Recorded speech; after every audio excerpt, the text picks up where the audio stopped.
ariketa hau berriz nahiko xelebrea da. Ematen digute, lau biteko RBR digital analogiko bihurgailu bat, baina esaten digute fabrikazioa akats bat duela eta konexio hau apurtu egin dela.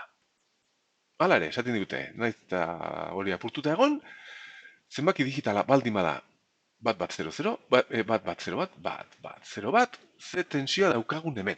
Ariketa hauetan oso garrantzitsua da ulertzea nola funtzionatzen duten zirkuito hauek, eta gero, gauza da, hori ondo ulertuta, akatseren bat baldin badago, ariketa hau egin dezakegu. Nola funtzionatzen du sistema honek, RBR honek? Honek egiten duena da, zenbaki digital honen arabera, adarra hauen intensitatea bildu hemendik edo ez, edo lurrera bidali. Beraz, orain, naiz eta akatsa egon, honek jarritu behar du funtzionatzen berdina. Etengailu hauek bildu behar dute adar horietan daudegen intensitatea edo ez. Gauza da, konexio hori apurtu denez, intensitate hauek orain aldatu direla. Beraz, egin beharko duguna da aztertu zirkuito hau eta kalkulatu intensitate hau, eta hau. Horiek direlako biltzen direnak balio digitalaren arabera. Bale, orduan, begiratu dezagun. Hemen 5 voltio daukagu irreferentzia. Eta egoera normal batean hemen izango genuke erdia, 2,5, hemen 2,25, eta hemen horren erdia. Eta intensitate hauek izango ziren erdiak. Baina orain, hau apurtu zaigu. Bueno, hau apurtuta, behintzat badakigu intensitate hau hemen 0 amper ditugula. Hemen, begira, hemen 5 voltio, hemen 0 voltio, virtuala lurrare, hemen intensitatea hau ere kalkulatu dezakegu. Izan behar dela 5 zati bi R. 5 zati bi R. Hauek izango ziren intensitate ezberdinak, horrela jarriko ditut. Gauza da, hemen hauek ez dakigula, nola kalkulatu ditzakegu intensitate hau, zirkuitoa aztertu behar dugu.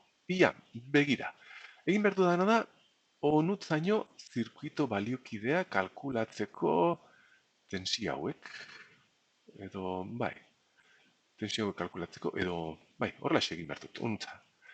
Eta zergatik ez, onutza, bueno, bai, egin dezaket onutza, kalkulatzeko, ia, begira. Bi R eta bi R, paraleloan R. R serien R-rekin bi R, hau da bi R. Bi R hori paraleloan bi R-rekin R. R serien R-rekin hau dena da bi R. Bi R. Punt, bi R. Orden daukagu hemen 5 voltio R eta bi R. Ia daukagu hemen 5 voltio R eta hemen bi R. Hemen R, hemen bi R eta hemen 5 voltio. 5 voltio. Hau da, hemen izango genukena. Eta tensio hau da hemen daukaguna. Ze tensio izan behar dugu hemen? Ba, bieren. 5 voltioren bieren. Hoi da. 5 bieren 5 voltiokoak. Aplikatu dezakezu zatitzailearen formula. 5 biderazpiko resistentzia zati bien batura. 5 voltioren bieren. Bale, egin dugu ez ba? Bai. Era, ez da batu behar dut, orain. Hortxe, kalkulatu dut orain. Orain egin behar dudana da, hauen baliokidea, onutzaino. Ia aztera ateratzen den. Bi R paraleloarekin, bi R-rekin, R. R eta honekin, serien bi R. Bi R. Eta bi R paraleloan R. Hau dena da, R bezala. Orduen, hemen egoera honetan izango genuke, bueno, dena marraztu behar dut. 5 voltio, R. R eta hau dena da R. Beraz, benetan daukaguna da, hauxe.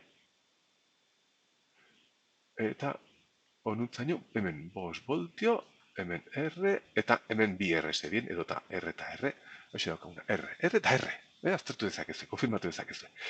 Hemengoa kalkulatu dugu, eta orain nahi dugu kalkulatzea hemengoa. Beraz, hau jakinda, hemen izan behar dugu honen erdia. Honen erdia izan behar da, hori, bosteren, edo hemen ikusitare bai, daukagu hemen bieren eta hemen, gauza da. Gauza da, hau ezabatuta, hemen hori daukagula, eta hemen azpian izan behar dugu honen erdia. Edo eta zirkuita hau izan da, hemen bostaren bieren eta hemen bosten eren bat. Hau da, bosten eren bat voltio. Listo. Eta hemen zer daukagu? Pues begira, tensio daukagu eta hemen R. Eta R bi resistentzia berdina, beraz, erdia izan beharko. Hemen izan behar dugu zeiren bat. Bosten zeiren bat. Hauexek dira, tensio ikuspegitik daukagunak zirkuito hauetan. Beraz, hemen kalkulatu ditzakegu intensitate hauek. Hemen 0, hau apurtuta delako. Beraz, hemengoa kalkulatu dezakegu. Igual hau jarri dut ezkerrago. Hemen 0 amper. Eta hemen, ze intensitate izan behar dugu? Pues tensio zati bi erre. Bost. Bost zati iru, dala tensio hori, zati bi erre. Oda intensitate hau. Eta honena zer daukagu? Bost. Zati sei, zati bi erre. Bi erre. Intensitate horiek, bali hauek izango zituzten. Hemen, hemen, hemen, eta hemen. Bale, orain, etengailuaren arabera, bildu behar dugu edo ez. Balia baldin bada, bat, bat, 0, bat, hau egon behar da horrela, hau egon behar da horrela, itxita bat, hau egon behar da horrela, bilduko zan, hau ez da biltzen, eta hau bai biltzen da. Beraz, bilduko ziren. Hau, hau dela 0, eta hau. Intensitate totala, hemen, intensitate totala, i minusetik datorrena, izango zan, i totala berdin. Bost zati bierre, gehi 0, gehi bost zati bierre, erduen aterako du faktor komun bost zati erre, eta geratzen zaigu bost. Bueno, faktor komun bost zati bierre. Bost zati bierre, eta hemen geratzen zaigu bat, eta hemen geratzen zaigu bat zati sei. Bat zati sei.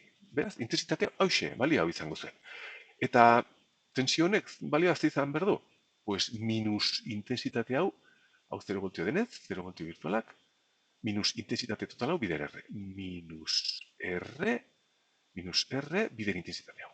Orduen R zati R jango zaigu, eta geratuko zaigu, bost zati bi, eta bat gehi, bat zati sei. Orduen balio kalkulatu ezakezu, eta hau izango zen, guzti bider hori. Bale, orduen ikustazue, hemen argi da ulertu beharko dugula zirkuituaren funtzionalitatea, oinarrizko ideia, eta orden zerbait apurtzen bada, berriz aztertu beharko dugu, eta etengailu horiek egiten dutena, hau da, intensitateak bildu edo ez, horrek jarretzen du funtzionatzen berdina, beraz, horrela izango zen.